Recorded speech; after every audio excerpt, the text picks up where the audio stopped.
of the day. When you get an opportunity in this game, you make a play. The playmakers on three. 1, 2, 3. Touchdown, Kansas City! The Chiefs are right in the thick of it, baby! Well, hello, Chiefs Kingdom, and welcome to this edition of Defending the Kingdom. Mitch Holthus with you, voice of the Chiefs, along with the man we call the shop, the barbershop, the Spider-Man, the University of Richmond Spider. Terrific career in the National Football League and leading our ambassadors. He's been awesome in our community and former coach as well, and senior team reporter, Mac McMullen. The pride of Blue Valley North High School. Yeah. Where your son plays? Go Mustangs. Is your son playing? Go Mustangs. Yeah. Let's go, Noah Barber. Baby. EKL. Horsepower, baby. Lock down that corner, baby. Lock down that corner. EKL football, nothing bigger. Big hello to everybody here. This episode is preceding another Chiefs-Bills football game, so we're calling this Chiefs-Bills or Ted Lasso. Before we do that, let's take our spin around the world. What do we got, Matt, around the world of our Defending the Kingdom defenders? Yep. So as always, 13 seconds. A little bit different this time. I have 10 people from around the world listening to DTK. And then last week we went over our favorite Raider Week memories. I have a few Raider Week memories from people as well. The yes, no, bizarro. Exactly. Which last week now being the biggest bizarro Raiders game ever, I think. When we do that podcast again, we're going to spend like 30 minutes on just Monday the night's 2022 game. version. Yeah, but we have Ramon in Davenport, Iowa. Yeah. He claimed it as Chiefs Kingdom Big River Bend. Yeah. We have Quad Mary. Cities. Yep. We've got Mary, Patricia, and their dog Toto in Weathersfield, Connecticut. They'll be here for their first ever Chiefs game on Sunday against the Bills, so pretty awesome. We've got Zachary out in Duval County, Florida, heart of Jags country. Duval. Yep. We have a listener from Overbrook, Kansas, but now they live in North Platte, Nebraska. The Gophers, Overbrook Gophers. So get this. We always hear from Nikki in Hannibal, Missouri. We also have Ryan in Hannibal, Missouri. Gosh. 2 listeners in Hannibal. Mark Twain. Yep. Big fan of the Chiefs. Oh, yeah. We've got Skyler in South Korea. He's originally from Springfield, member of the Air Force stationed in South Korea. His family lives in Las Vegas, so he's hoping to be on leave and be back for our game against the Raiders in Las Vegas later this year. We've got Sherry in Orlando, Carl in Roaring River, North Carolina, Jeremy in Corpus Christi, Texas. We've heard from Jeremy before. And then 3 Raider Week memories. So Jim's first ever Chiefs game was a win over the Raiders back in 1989. Been a Chiefs fan ever since, of course. Sounds like a yes. Yep. It was 9-6, I believe, but still a yes. Yeah. Boy, yeah. We've got Seth. His favorite game, we should have talked about this one last week. His favorite one was the 2013 game when Terrell Pryor had like the 3rd and 48, and that was the noise record game, the initial noise record game. Yeah, we should have talked about that one, but that was Seth's favorite one. Hussein Abdullah had the pick 6 as well. That was an awesome one. And then Jonathan remembers the play that I mentioned. Remember Jared Page's interception in the end zone? In the end zone. Mm-hmm. Yep. He remembers exactly where he was when that happened. He was driving east on the viaduct in Council Bluffs, Iowa, listening to you. Yeah. Omaha, Council Bluffs. Love it. Tons of Chiefs fans there who are anticipating this next Chiefs-Bills game. I say Chiefs-Bills, Ted Lasso. Why? Each one of these games, ever since Patrick Mahomes became the QB1 of the Chiefs and Josh Allen the QB1 of the Bills, it has been like the Ted Lasso episodes, the Ted Lasso series, which is phenomenal. Okay, Jason Sudeikis, who is Ted Lasso, a huge Chiefs fan. Yes. Right? He grew up Shawnee Mission West High School, played for Fort Scott for the Greyhounds. That's his alma mater, Fort Scott Community College. But we know Sudeikis is a big Chiefs fan, along with our kind of comedian Chiefs. We love him. So that's good. Always. Hey. Whenever it's that two-headed monster when it comes to the quarterback position, throughout my career, there's been different times in the league where there's been 2 quarterbacks that everybody knows just as elite above the rest. This just sits on a different plateau. And so when you have a chance to see those 2 go head-to-head, I know at some point in the season everybody thought it was the Pat Mahomes versus Tom Brady, the old GOAT versus the new GOAT. But if you break down the mindset and the offensive powers that are at the Buffalo Bills and at the Kansas City Chiefs, you'll realize that the 1 and 1A is really between the Kansas City Chiefs and the Buffalo Bills. Those are the 2 offenses that no matter how you defend them, there is no lead that is safe. There is no comfort zone in playing those 2 weeks. The defensive coordinator on both teams stays up countless hours extra night trying to find some formula to put a little bit of extra pressure to speed up the clock on both of these guys. And both of them man, lights out. They love to invite pressure. They love to strike big. They love throwing the ball down the field. I still remember challenging each other who can throw it out the stadium when they was both young players, wondering which one of them could throw the ball 80 yards in the air first for that long throw contest. They're still kind of leaving that for us to find out. But we all know, the one thing we do know, we know Pat is a better golfer. We know Patrick, Definitely. he made that very clear in that shootout that he's a better golfer than Josh Allen. But on the field, it's still a little bit left to be determined. I mean, we know that Patrick is a guy that hometown, we love him. But on a national level, man, fantasy football is big. When it's come time to draft that first quarterback, in a lot of leagues I'm in, Josh Allen was the first quarterback taken. And Mitch, I feel like when Mahomes first came on the scene in 2018, we knew he was going to be this guy, one of the best quarterbacks in all of football, a guy that at this point we believe is the best quarterback in all of football. But immediately you start looking for who is his villain, who is his Peyton Manning to his Tom Brady. And if we're comparing the Chiefs to the Patriots, who is our Indianapolis Colts? That rivalry wasn't a division rivalry or anything, but those two teams always went at it every single year, and you knew the AFC went through one of those two stadiums. And I think we have that with Josh Allen and the Bills, seeing them, this will be the fifth time now, just in 3 seasons. And every year we're planning on playing these guys not once, but twice. And hopefully we get the better of them in this first matchup, assuming we see them later on in the playoffs here in October. Yeah, and just like Ted Lasso episodes, it's so well written. There's unique drama in every episode, like what's going to happen next. That's the feeling you get in these Chiefs-Bills games. You mentioned there have been 4 previous matchups, 2 in the regular season, 2 in the postseason. The 2020 weird regular season game was in front of no one. There was nobody in that stadium. It was COVID. It was raining. Clyde Edwards-Helaire goes for 164. Chiefs looked like West Point in the game. They just ran the ball every time. It was crazy. Then in the postseason, the Chiefs win the AFC Championship game in front of third field, GEHA Field at Arrowhead Stadium. Chiefs win it. Stephon Diggs stands out and watches the Chiefs ceremony to win the AFC Championship and get the Lamar Hunt Trophy again. Then last year in the regular season, another weird script because there was a lightning delay for like 90 minutes, and the Bills clobbered the Chiefs, just clobbered them, dominated them throughout the entire game. And then the weird 13-second, you could live 2 lifetimes and never see that game again of this battle between these 2 great quarterbacks, and the Chiefs tie the game at 13 seconds, go to overtime, and win it in overtime in a game when that game combined was ridiculous. You see what those 2 quarterbacks did in that game, 329 for Josh Allen in that game, and the Chiefs had 378 from Patrick Mahomes. Yeah, so, guys, last year, and we featured this on the franchise, before that Bills-Chiefs divisional playoff game, I had the premonition that something amazing could happen. I'm trying not to overstate this game, but honestly, I'm not sure I've done a game like this, even Super Bowl 54 or 55. Now, the enormity of the game, that's obvious. When you look at the level of excellence all across the board with these 2 teams, I'm not sure I've seen it like that. Me broadcasting this game tonight is as much for posterity and history as it is for the person driving on I-70 listening to the game. Every moment in this game tonight, every moment could be a piece of history. I'm living in 2 worlds tonight, the world of the present and the world of the future. Now when the Bills play the Chiefs, we're expecting excellence. And to Shop's point now, this is an NFL history coming up because you've got Mahomes' 15 touchdown passes. Josh Allen's accounted for 16 touchdowns total. If you look at the average touchdowns from the 2 quarterbacks meeting together, it's the most in National Football League history in the regular season for these 2 guys coming together. So here we go. The next episode. What are we thinking this is going to happen? I'll let you go first. Man, instant classic. If you had a Polaroid and you wanted to take a picture that lasts forever, you would take a picture of these 2 quarterbacks, right, meeting at the middle of the field before the game, shaking each other's hand because they know it's going to be a shootout. They know that they're each other's heir apparent. They know that each other, in some way, there's a necessity for one another. That's how Patrick is so good, is because he knows every weekend he's got to kind of look at the stats and see, what did Josh Allen do? What kind of numbers he put up? And they just constantly push each other to greatness. And you need that.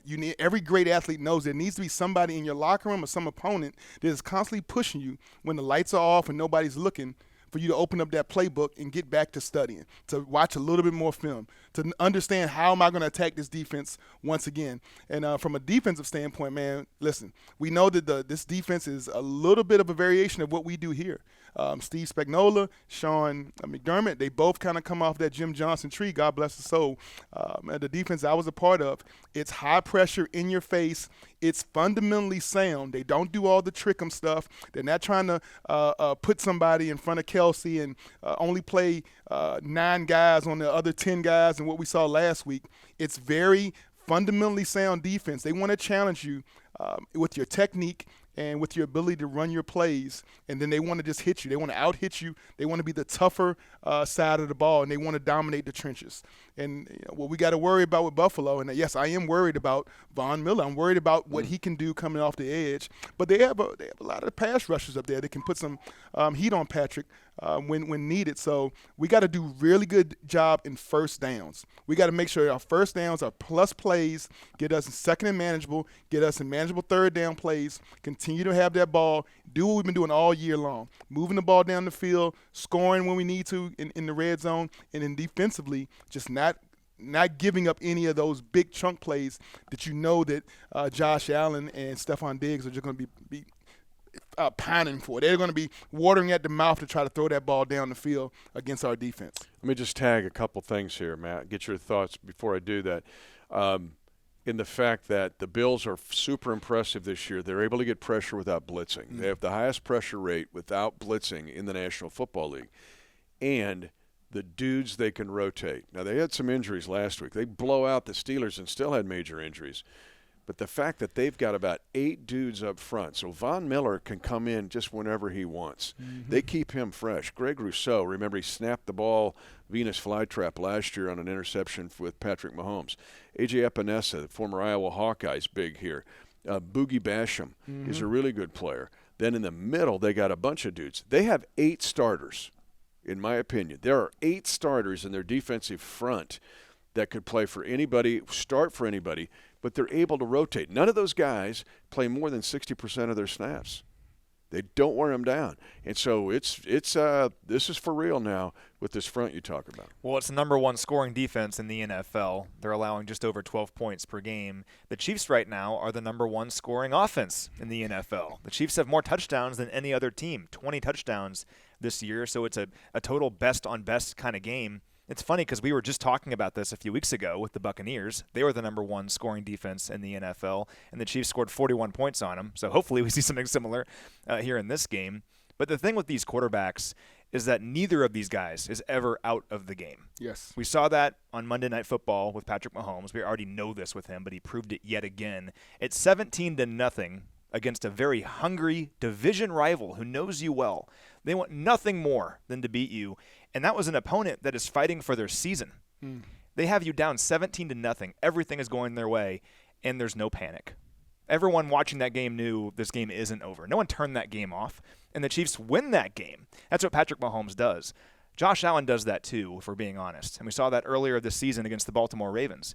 They had a very Raider-like game against the Ravens where nothing was going right early on. They were down 20-0. Yeah. So to your point, they were down 20-0. Yep, the Ravens were getting turnovers. I mean, everything was going the Ravens' way. I was watching that game in our hotel room before the game that we played. Against Tampa Bay, Tampa I believe. Bay week, yeah. Sunday night. I was watching it, just not believing what I was seeing. And then by the time I got to Raymond James Stadium, the Bills had tied it. So that says what Josh Allen can do. So both Patrick Mahomes and Josh Allen in this game, neither of them is ever out of the game. And that's what you want with the 2 best quarterbacks in the NFL going head-to-head. I'm also excited about this game because it's much different in terms of the context going into the regular season matchup than last year.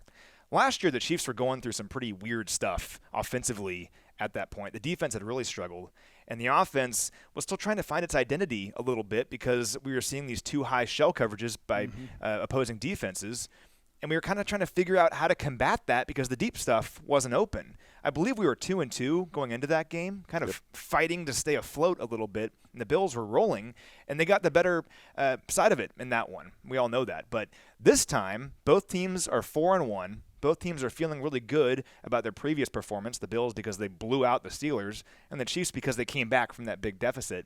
And whoever wins this game, I know it's just week 6, but whoever wins it will have the top record in the AFC. And I feel much better as a Chiefs fan going into this game this time around than I did last year. Yeah, and that was the deflection game. Remember, the ball bounces off Tyreek Hill. Just bad luck. I mean, Micah Hyde gets a pick six, and it was those kind of things. But I want to ask you about, because in Ted Lasso, we're saying here, Chiefs Bills are Ted Lasso, meaning that every one of these Bills Chiefs games with Mahomes and Allen has this own what's going to happen next feel to it.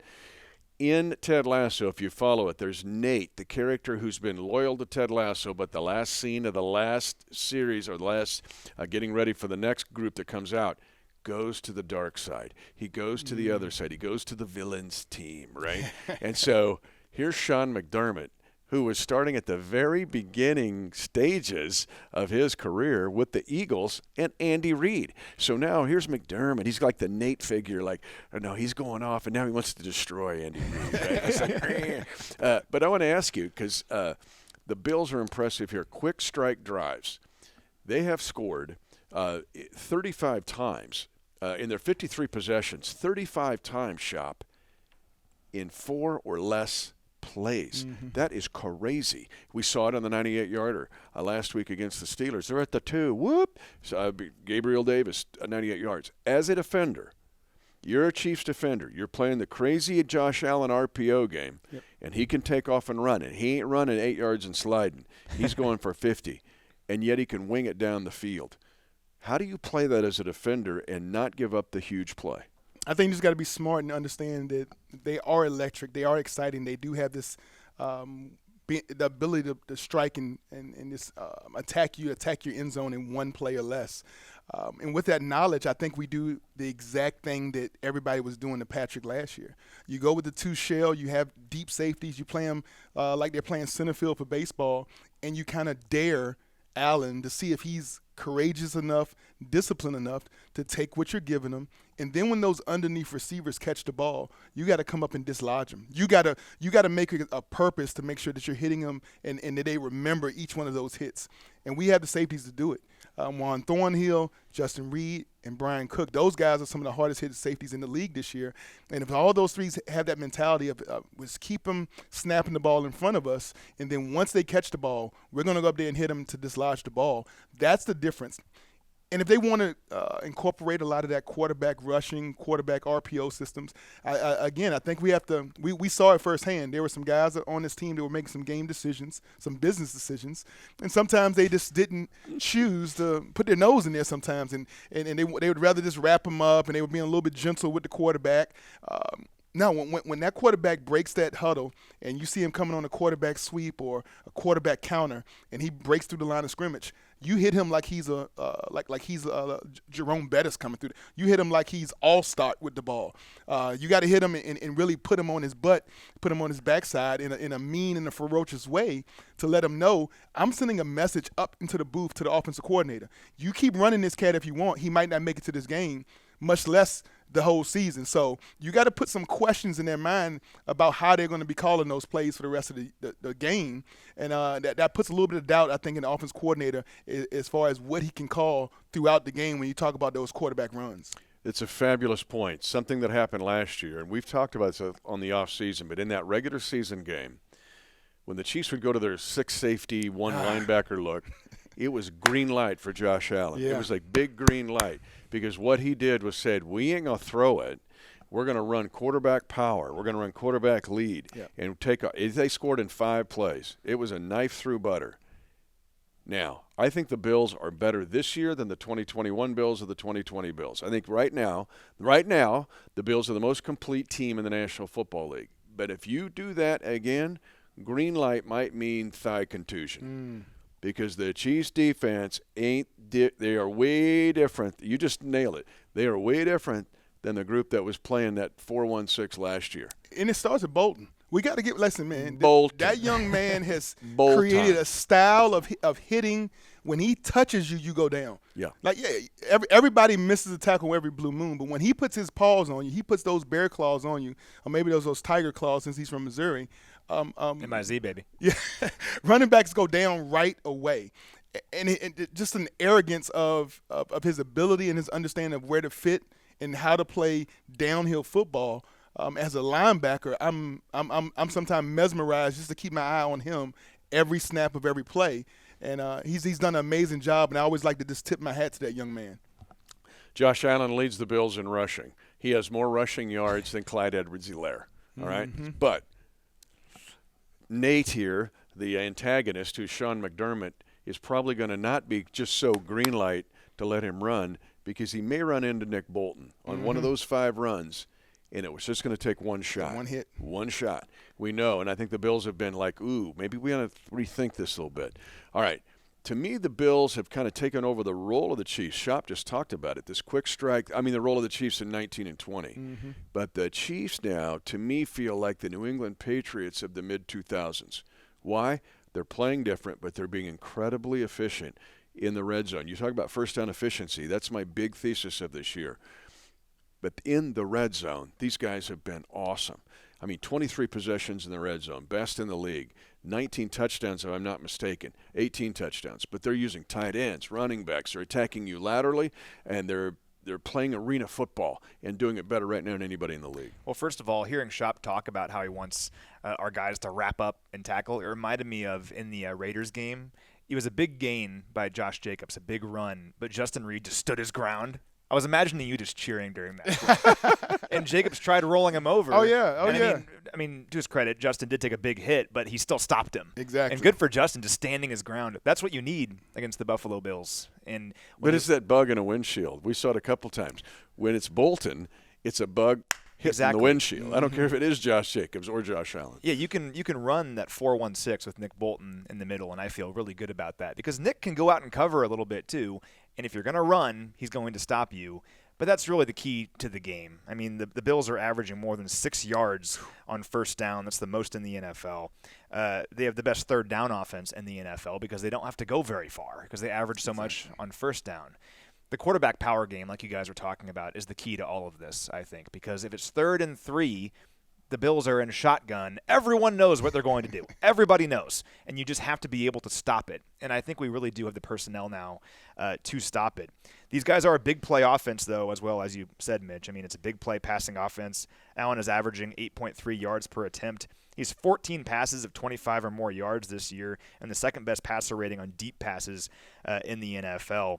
The most important thing with these guys, you cannot let them be on schedule. You can't let them be in a rhythm and feeling it. If you can sack Josh Allen, if you can have a delay of game penalty even, just stuff to get them out of sync, kind of like what we saw with the Raiders in the second half of the game on Monday, all of a sudden it's not as easy for the Buffalo Bills. And when they make mistakes, you have to capitalize on it. You have to. If Josh Allen throws you the ball and you're able to pick him off at midfield, you've got to go and score a touchdown. The one game they lost this year against the Miami Dolphins, that's what the Dolphins did. When they turned the ball over, the Dolphins scored. The Bills missed a field goal. The Dolphins scored. So this isn't one of those games where there's a lot of margin for error. It's, in my opinion, the 2 best teams in the NFL. And when you're playing the Buffalo Bills and they make a mistake, you've got to capitalize on it. And this is the same exact conversation they're having in Orchard Park right now about us. So that's the important thing here with this team is you got to make sure you capitalize on their mistakes if they make them. Yeah, you lead to my final point that I want to bring up and get your reaction here to it. I have found a few cavities here in the Bills. They're hard to find. I mean, you got to dig through find it. But one is their red zone offense. They've struggled. I mean, they're blowing out Pittsburgh. They're going to get 60 points in that game. But Josh Allen throws a red zone pick. They've had some issues. They had issues again in the Dolphin game. But they're taking the ball away. This is a Bills defense that will take the ball away. They have 11 takeaways, but they have 9 giveaways. They have fumbles here and interceptions, but they're near the top on fumbles, and they've lost 5 of them. The Chiefs are not taking the ball away. The Chiefs have only 4 takeaways, 4 giveaways. We're setting at 0. So you've now blinked that light here. The next Ted Lasso episode could be, could the Chiefs get some takeaways? So Shop, you're playing this high-powered offense, but the Chiefs have 1 interception in 5 games. That's the 99-yard pick 6 by Jalen Watson. That's it. Okay? So how do you turn a team like this over as well as stop them? I'll keep it real simple. So to me, the formula for creating turnovers on defense is you got to play a lot of zone. Zone means the defenders are going to have their eyes on the quarterback.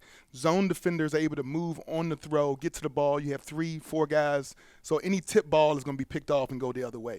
Man coverage is about making the quarterback hold on to the ball. You turn your back around, you're following your guy, eyeing the receiver, trying to make a play on the ball through the receiver's hands, and you're not going to really get a lot of picks and interceptions and turnovers, but it allows your defenders to play very aggressive, tight coverage, and that allows the pass rush to get to the quarterback. So everything kind of mirrors and goes hand in hand. If you want tight coverage and you want the quarterback to hold it for an extra second to help the pass rushers get there, you got to do a lot more man. If you're okay letting the quarterback throw it in 2 seconds, getting it out of his hand, having him throw it in rhythm, which I think that was what the Bills like to do, then you play zone, and that comes down to how accurate is that quarterback. And I think the one thing we know, this guy's he's an elite quarterback. He's very accurate with the ball. So it would surprise me to see us in a lot of zone coverage, allowing those windows with Stephon Diggs and Gabriels to be able to sit down in those zones and, like you say, on first and second down, get a lot of chunk plays. So, man, I want our guys up there pressing them. I don't care who those guys are across. I'm encouraged. I'm confident in Fenton. I'm confident in Williams. I'm confident if McDuffie comes back. Any of our guys, we play a lot of man coverage because as the season goes on and on and on, the level of competition, you got to be able to man up guys. You can't always run these trick 'em, robber-style defenses through zones and voiding out. What people do to us to try to stop Pat is they just throw the kitchen sink at him, and you're never good at anything. And then when that comes to the playoffs, you have no confidence in what we are doing is building fundamental techniques and skills. What the Bills try to do and not do is not going to take us off our plan to building this defense to be a championship defense. So I think we just stay on plan. We continue to go to the next chapter, the next page. Let these defensive backs get a little bit tighter, a little bit more up on these guys. And guess what? If they want to throw it over the top, we got 2 safeties that can be very rangy on the back end. Let that quarterback run the ball if he wants to run it. We got Bolton to make just to pop him a couple good times. Make sure you point up to the offensive coordinator and say, all right, you keep doing that. I'm gonna put his lights out. You keep on running that play, and we're going to put his lights out. But that's the kind of mentality, I think, the kind of defensive arrogance you got to have, and that allows you to take away the big plays. You're challenging those guys, challenging those throws, and not be timing throws, get them off schedule like Matt said. It's just a arrogance I would love to see our defense play with on Sunday. Yeah, we've seen Spags do this. It's like a professor with a syllabus during a college semester, meaning he builds to a crescendo. We've seen it every year in 19, 20, and 21, where October's this, September's this, November's this, and December's this, and the playoffs are this. I mean, so it's interesting to see how Spags handle this. And I'd argue that right now they're ahead of schedule. Yep. Based on where they've been in the past. If you look at they're almost like at late October. Yeah. Instead of mid-October. Yeah, and listen, I get the Raiders scored 29 points. I mean, you don't want to give up 29 points. But what I love about Monday night's game is Coach Reed trusted the defense on the field at the end. When he knows that the Raiders have one of the best kickers in the NFL who can probably kick a 63-yard field goal to win the game, and you trust your defense at the end, and you show them that you trust them, and they came through at the end. That's awesome. That's what you want to build right now at this point in the season. You obviously want to win games, but you also want to build your identity and build trust amongst your teammates and with your coaches. And we saw that in that Monday game. And that's why this defense, I think, is feeling really good going into this game because everyone wants to talk about the offense, and deservingly so. But this is a great opportunity for the Chiefs defense to go out there and bring it to Josh Allen and say, we play defense in Kansas City too, and really get this thing rolling. So I'm excited to see what they can do. But Andy Reid has never had the defense be second fiddle. He knows it's an orchestra. Oh, yeah. I can't just have the woodwinds, hey, you guys are awful over here. Andy Reid does that different. Oh, you saw it on game day, man. No. Hey, on game day, when they threw that flag, he was the first person to come to Chris Jones like, hey, I got it, Chris. I'm going to get this guy a stern talking to because I know what you're going through out there. He didn't just sit to the side. Was like, don't worry about the defense. You're second fiddle. No, man, we are a brotherhood. You come in as teammates, but you leave as family. That's a motto. But, I mean, different than you played with, man. I tried to defend the defense back in those days. Just saying. That's just getting me back. Anyway, here we go again. Chiefs, Bills. And, Matt, you said it right. These are the 2 best teams in the National Football League. And just like I'm not trying to sell Apple TV here, but everybody can't wait to see what's next in Ted Lasso. Everybody can't wait to see what's next with the Chiefs and Bills. 10, 5, touchdown! Lock it down! And the celebration begins at Arrowhead.